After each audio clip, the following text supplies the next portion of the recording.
Olá pessoal, bem-vindo ao canal Investigação em Lei TV.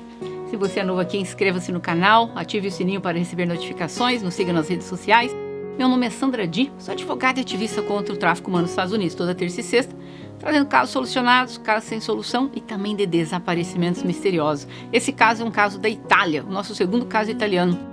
É a história de Marco Vanini, filho de Valério Vanini e Marina. Ele namorava uma jovem chamada Martina. Ele tinha 21 anos e ela tinha 20 anos. Ela tem um irmão, Federico, o pai dela, Antônio, uma jovem muito bonita, popular. O casal estava namorando há 3 anos. O Marco estudava e trabalhava como salva-vidas em um balneário. Ele era conhecido por todos os seus amigos que tinha um caráter alegre, generoso. Era considerado um jovem responsável e muito maduro para a idade dele. A Martina era originária de uma região de Ladispol, onde morava na casa da família com seu pai, tipo 70 quilômetros, se não me falha a memória, de Roma. O pai dela, o Antônio Ciontoli, ele era um suboficial da Marinha, mas ligado ao serviço secreto. O Marco, antes de tudo, ele era um jovem descontraído, barulhento e tinha muitas paixões por carros e motocicletas. A Martina já era uma garota muito bonita, popular, como eu falei, e tinha esse relacionamento com ele, mas que era extremamente ciumenta.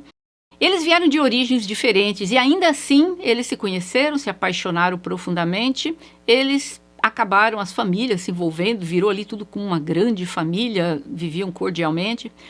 O Marco pediu alguns conselhos ao Antônio, pai da Martina, porque ele queria entrar para a academia da Marinha, mas a Martina não queria saber disso, dele ir para a academia, não queria que o seu pai o ajudasse. A Martina estudava enfermagem e ela, ciumenta, tinha ali um medo que ele fosse se juntar à Marina, ele ia mudar para outro estado, eles iriam terminar aquele relacionamento de um casal idílico. Então, ela era muito insegura, mas era muito ciumenta e possessiva e não queria que o pai ajudasse em relação a nada. Ela, de certa forma, como toda pessoa ciumenta, ela não queria que a carreira dele se alavancasse, achando que ele poderia deixá-la. Quando o Marco pediu ao pai dela alguns conselhos, como eu falei, o pai dela acabou não ajudando. Pelo jeito também o pai era meio submisso até às coisas que a filha falava, né? Aí o que aconteceu? O casal acabou se separando, mas foi assim uma separação breve, mas retomaram logo o relacionamento. Mas a mãe do Marco disse que eles iriam fazer do jeito deles. Se o filho dela queria seguir a carreira, então eles iam fazer um pedido para um parente deles, um tio dele chamado Roberto, para ajudá-lo a preparar esse pedido para a carreira militar. Mas como o Marco já havia voltado a namorar com a Martina, ele disse então para o tio dele, por favor, mantenha esse pedido em segredo, porque ele sabia que se a Martina ficasse sabendo, as famílias se conheciam, ela ia virar uma fera com ele. Então, ele fez tudo meio que na surdina, fazendo isso sem notificá-la. Enfim, ele queria que o tio o ajudasse. Aí, vamos avançando aqui no tempo, a Marina foi convidada para um almoço na casa do Marco. Ela chegou antes do Marco, e ali durante o almoço, no papo e tal, o tio dele que estava ajudando o Marco esqueceu que não era para falar que ele estava ajudando o Marco com os papéis para a admissão na carreira militar. Então, inadvertidamente, ele falou sobre o assunto na frente da Martina. A Martina virou uma fera, perguntou desde quando que ele fez esse pedido. Aí o homem se ligou, né? Puxa, falei demais, mas aí tarde demais. Então ela parecia muito chateada, se levantou da mesa e escreveu uma mensagem para o Marco perguntando o que estava acontecendo. Então, por ali você pode ver o nível que era o relacionamento. Passaram-se alguns dias, o Marco saiu do trabalho de salva-vidas, foi para a casa da Martina, lá ele jantou com a família. Após o jantar, ele disse que queria tomar banho, e a Martina o acompanhou no banheiro e fechou a porta. Os dois estavam no banheiro, ele estava imerso na banheira e ela estava lá lavando o rosto. E por volta das 11h15 da noite, o pai dela bateu na porta, também entrou no banheiro, e ele viu lá a Martina lavando o rosto, o rapaz deitadão ali na água e tal. Isso já era por volta de 11h15 e 11h20. Aí ele disse que ele entrou no banheiro para pegar 2 armas que estavam no banheiro. Como é que tinha 2 armas no banheiro e por quê? Bom, como eu falei, o pai dela ele era um suboficial do serviço secreto italiano. A licença da arma dele estava expirada por 2 anos já. Então, teoricamente, ele nem poderia estar com essas armas. Ele disse que essas armas estavam sempre em um cofre, mas ele as tirou naquela manhã para limpar, porque ele teria que fazer alguma coisa de tiro, tipo um exercício de tiro. E de manhã ele deu uma olhada para ver se as armas estavam adequadas, tal. Ele disse que quando ele estava limpando as armas de manhã, a mulher dele o chamou. E ele acabou deixando a arma no banheiro, em uma sapateira que tinha lá. E quando ele pegou a arma, aí ele viu que eles estavam no banheiro, segundo ele, no depoimento, aí ele foi lá e falou, nossa, esqueci a arma no banheiro, eu vou lá buscar. E quando ele disse que quando ele pegou a arma estava dentro daquela capa, onde você guarda a arma. E disse que a Martina saiu do banheiro, fechou a porta e ele ficou lá. Aí o Marco disse pro Antônio, ai, deixa eu ver a arma. E ele disse, não é seguro, você está no banho, está molhado. E ele disse que o Marco fez esse movimento como se fosse pegar a arma. Aí foi quando ele disse para ele, não, peraí, deixa que eu mostro para você. E segundo ele, quando ele foi tirar a arma do saquinho lá, da capa, a arma disparou no Marco.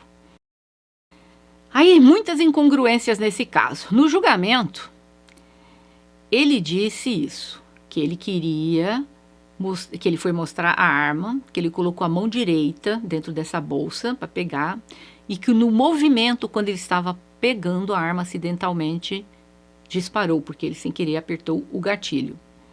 Acontece que quando ele contratou um advogado, mudou totalmente a versão da história. Sabe por quê? Porque a balística iria mostrar que a direção do tiro foi apontado, ou seja, foi um tiro de alguém que estava em pé e apontou para baixo. Então, o que aconteceu? O tiro entrou pelo braço do Marco, penetrou o lado do pulmão e pegou em parte do coração. O exame de balística iria determinar que a dinâmica não poderia ser a que ele falou, estava ali dentro do bolso e disparou, porque claramente ele teria que estar em pé apontando para a pessoa que estava deitado, não apontando porque queria tirar a vida, mas mostrando a arma que seja, ou seja, de uma forma irresponsável. E que eu acredito que foi até inadvertidamente que ele apertou o gatilho, mas depois dali para diante ele se comprometeu todo e um crime passou a ocorrer. Aí o advogado mudou a história. A história é o seguinte, que era uma brincadeira que ele estava fazendo com o Marco. Ele pegou a arma, fingiu que ia atirar no Marco e apontou a arma para ele, mas ele não percebeu que a arma estava carregada e ele disparou.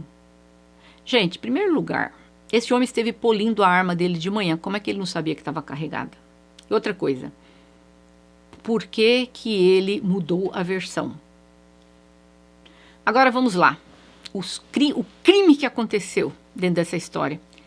40 minutos se passaram do que ocorreu com o Marco para que ele chamasse a ambulância.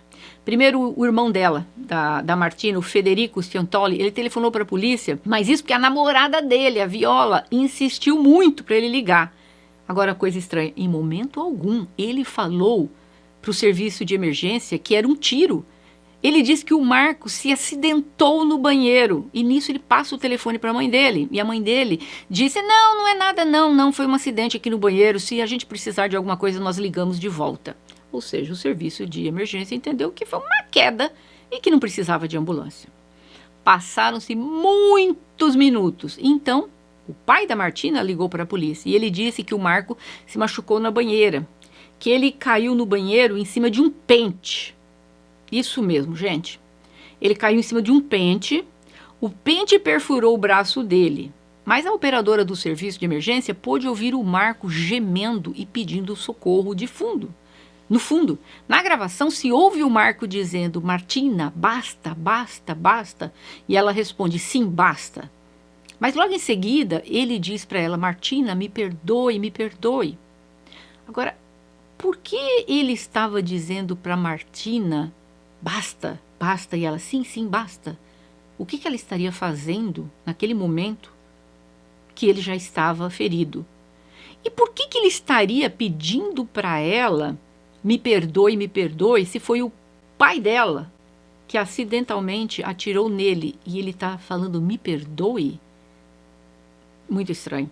E aí, o Federico, o irmão da Martina, escondeu a arma embaixo do colchão, como se quisesse realmente esconder os fatos. Eu acredito que foi um acidente, mas eu vou chegar lá. Mas isso tudo teria que ter sido feito de uma forma diferente. Esse rapaz estaria vivo. Em primeiro lugar, quando a ambulância chegou, o pessoal da ambulância disse assim, alguém quer ir na ambulância com ele? Não, ninguém foi.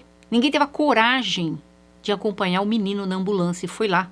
A última vez que ele praticamente esteve vivo dentro daquela ambulância e ninguém teve a coragem de acompanhá-lo. 3 anos de namoro, a mocinha não quis.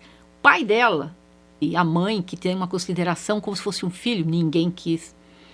O Antônio, ao chegar no hospital, teve a coragem de dizer aos médicos que o Marco caiu em cima de um pente. É verdade, ele falou isso, mas após ele contar a mentira do pente, ele disse ao médico, ok, eu disparei acidentalmente, mas isso você não pode contar a ninguém, senão eu perderei meu trabalho. Eu tenho uma função de trabalho muito importante no serviço secreto. Ou seja, pedindo para o médico se fingir de maluco. Ok, quando a ambulância chegou, como eu falei, levaram o Marcos para lá. Infelizmente, o Marcos chegou ao pronto-socorro à 00h54. O Marcos estava piorando. Aí a mãe da Martina informou a família do Marco que ele teve um acidente, que ele caiu da escada. É, gente. Mas quando a mãe chegou no hospital, ela ficou sabendo que o Marco estava em coma. Ela falou, mas isso não pode ser uma queda de uma escada. Foi aí quando o irmão da Martina, o Federico, disse que, na verdade, o pai dele estava limpando a arma e ele não caiu da escada, mas sim que disparou acidentalmente. E, infelizmente, o Marco perdeu a vida. Segundo os médicos, não foi pelo ferimento, mas sim pela hemorragia interna que ele teve. O tempo que eles demoraram para levá-lo para o hospital fez toda a diferença. E a polícia foi um horror. A polícia não fez o teste de luminol, não tinha uma gota de sangue no banheiro, não havia nem sangue no rapaz. Tinha apenas um buraco bem pequeno de entrada da bala no braço. Ele estava vestido e tinha sido colocado no chão perto do banheiro. Então a família, pelo visto, o tirou da banheira, colocou uma roupa nele e o colocou no chão perto do banheiro. Não entendo por que não colocaram nem numa cama ou num sofá. Mas, enfim, não tinha nada. Mas, infelizmente, ele perdeu a vida porque ele não foi tratado adequadamente no momento que aquilo ocorreu. Segundo os médicos, teria sobrevivido. A chance dele ter perdido a vida era mínima se ele tivesse sido socorrido. Essa família acabou se envolvendo em uma mentira atrás da outra. Alguns vizinhos disseram que ouviram a voz da Martina discutindo com o Marco. Então eles disseram que ouviram um vidro quebrar. Então um espelho caiu. Mas o que eles não sabiam, o que eles ouviram foi o som de um disparo e não que caiu um espelho. Ouviram o Marco pedindo ajuda, ouviram eles gritando, todo mundo ouviu. No julgamento, o Antônio na corte, quando perguntaram por que você disse que ele caiu em cima de um pente? Por que você não falou a verdade? Ele disse que ele não sabe por que ele falou do pente. Para mim, gente, ele achava que os médicos e o médico legista iriam acreditar nessa baboseira de pente e ele não queria perder a função dele. Então ele criou essa história idiota e ele pensou primeiro no trabalho dele, de preservar o trabalho, mais do que preservar a vida do Marco. Mas faça-me o favor, para ocupar a função que ele ocupa, você acha que um médico não ia ver a diferença de um ferimento de bala, apesar que estava limpíssimo o local? Em 2018, em 14 de abril, o Antônio foi condenado a 14 anos por homicídio culposo, bem como os seus filhos, a Martina, o Federico, e a esposa, 3 anos por homicídio involuntário, ou seja, não tinham interesse de tirar a vida, né? Aconteceu. Mas eles apelaram em 29 de janeiro de 2019 e os juízes declararam os familiares responsáveis e reduziram a sentença do Antônio para 5 anos e confirmando uma sentença de 3 para o resto da família. A reação da mãe do Marco na corte foi de indignação. Ela começou a gritar, ela ficou revoltada. Mas em maio de 2021, a Suprema Corte finalmente condenou o Antônio a 14 anos de prisão, a esposa e os filhos a 9 anos e 4 meses de prisão. Existem muitas teorias dentro desse caso. Uma das teorias é que quem atirou nele foi a Martina, que ela era possessiva, que o Marco não podia nem cumprimentar a vizinha. Ele havia reclamado recentemente com a mãe dele da possessividade dela, mania de controle. E muita gente acha que o pai da Martina assumiu a culpa para defender a filha. Então essa é uma das teorias mais fortes. Eu praticamente acredito que foi o pai, eu acredito que foi não intencionalmente, mas como eu falei, tudo foi feito errado depois. Eu acredito que por algum motivo ele, ao manejar a arma, o fez de forma imprudente e acabou disparando a arma sem querer no menino. Só que na cabeça dele, se eu chamar a ambulância agora, isso vai acabar com a minha carreira, porque como que eu posso, uma pessoa que tem uma arma, lida com armas, acidentalmente disparou uma coisa dessa? Aí ele inventa essa coisa absurda, de que caiu no pente, depois caiu na escada, ou seja, a família tramando o que dizer e o menino pedindo por socorro. Gente, ele pedia para ajudar, ele chamava pela mãe dele. Imagina o desespero de você estar ali perdendo a sua vida. 3 anos aquele rapaz esteve dentro daquela casa, para você ver, existia uma intimidade entre eles. A moça podia entrar no banheiro com o namorado sem roupa na banheira, que os pais dela, tá tudo tranquilo. O pai dele também entrava lá no banheiro, o rapaz lá. Então era uma família que ali eles tinham um relacionamento muito próximo. Então você percebe, nossa, então eles se davam bem. Como que naquele momento que isso aconteceu, esse homem imediatamente não ligou para as autoridades, para o serviço de socorro e pediu, vem aqui e tira, ajuda o rapaz? Não. Um narcisista imenso, o pai dele. Bom, a gente sabe agora em quem que a tal da Martina teve a quem puxar. Ele acabou, agora eles tiveram liberdade, eles estiveram soltos, aguardando todos esses anos. Foi uma alegria para a família dele muito grande, que agora finalmente eles foram presos. Eu vi uma entrevista do Federico que conta uma história totalmente diferente da história do pai dele. Tem nada a ver. A namorada dele não pegou pena nenhuma, foi a única que se salvou, foi a tal da Viola, não sei porquê. Mas a história que ele conta numa entrevista que ele deu é bem diferente. Que ele estava dormindo, que ele não ouviu o tiro. Pelo jeito ele quis dizer que involucraram ele. No final das contas, ele queria que o pai dele pagasse pelo crime. Tipo, o pai dele arruinou o meu pai arruinou a nossa vida. Foi isso que ele falou na entrevista. Que o pai destruiu a vida dele, da irmã e da mãe. Não, eles não estão pensando no Marco, que perdeu a vida. Gente, acidentes acontecem por uma série de fatores. Inclusive um deles por imprudência, que foi o caso.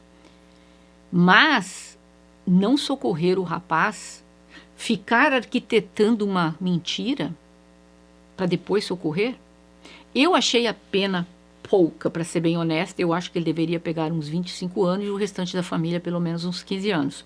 Fiquei sabendo que a mocinha já arrumou um namorado lá, né, na prisão, sabe Deus lá como é que ela conseguiu se comunicar com ele, com esse novo namorado, e agora ela já foi vista com beijos e abraços, pelo jeito pode visitar, né?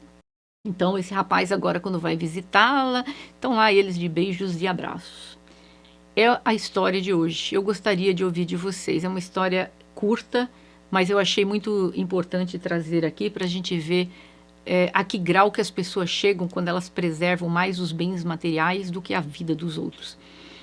Se acontece um acidente por uma imprudência até que seja minha, ou um acidente porque foi um acidente, mesmo que forma que seja, eu imediatamente eu vou buscar socorro. Eu não vou pensar primeiro em mim. O que vai me acarretar aquilo? A primeira coisa, você vai tentar salvar a vida da pessoa. Isso mesmo que eu não conheça a pessoa. Mas se o meu ato causou algo àquela pessoa, eu vou tentar socorrer. Agora, imagina alguém que eu conheço, que eu tenho um relacionamento próximo, que tem 3 anos, vive dentro da minha casa. Como que eles chegaram a esse ponto? O Federico estava dizendo que eles eram muito jovens, a irmã tinha 20 anos na época, tentando dar a impressão, imprudente, não sabia muito o que fazer. Gente, com 20 anos de idade, alguns já até casaram, já tiveram filhos, alguns já serviram o exército, alguns já foram até para a guerra. Se com 20 anos você pode fazer isso, então aos 20 anos você também tem o discernimento de falar, não, peraí, eu vou ligar e alguém vai vir aqui buscar e vai socorrer, queira você ou não. Mas infelizmente o mundo está cheio de homens como esse e uma família totalmente desprovida de toda empatia. E infelizmente o Marco pagou com a vida dele. E mais uma vez, nós nunca estamos aqui para culpar as pessoas que perderam a vida, porque sempre o culpado é o perpetrador do crime, mas vamos aprender com isso. Dentro dessa história existia um relacionamento onde essa pessoa era controladora, que não admitia que ele cumprimentasse a vizinha. Não queria que ele servisse carreira para não poder ficar longe dele. Ou seja, uma pessoa totalmente controladora, manipuladora. E quando você se vê diante de alguém dessa forma, saia fora. Você está dentro de relacionamento que o rapaz fica... eu não gostei dessa maquiagem, vai lá e tira. Eu não estou gostando dessa roupa não, tá muito justa, melhor tirar. Isso aí, ó, tá muito aparecendo demais, vai lá e troca. Quando começam com essas coisas, não conversa com a vizinha, não dá oi para não sei quem. Gente, esse é o momento de pegar as coisas e sair fora. Não fique dentro de relacionamentos aonde você está sendo controlado, porque infelizmente pode acabar como acabou. Foi um acidente? Foi. Mas é um acidente que merecia uma punição muito maior. Eu não acredito que foi um ato deliberado do pai dela. Pelo contrário, eles estavam jantando na casa. Eu acho que foi um acidente, mas o erro dele foi não ter socorrido o rapaz. E o erro de toda a família é que eles foram coniventes com o crime praticado. Deixe aqui o gostei de vocês, se vocês acharem interessante, para o YouTube entender que esse vídeo é bom e recomendar para outras pessoas. E me digam aqui, vocês acham que foi um tiro acidental? Vocês acham que a Martina tem alguma coisa a ver com isso? Ou vocês acham que realmente o pai dela, sem querer, acabou causando isso? Nos vemos em breve. Até mais.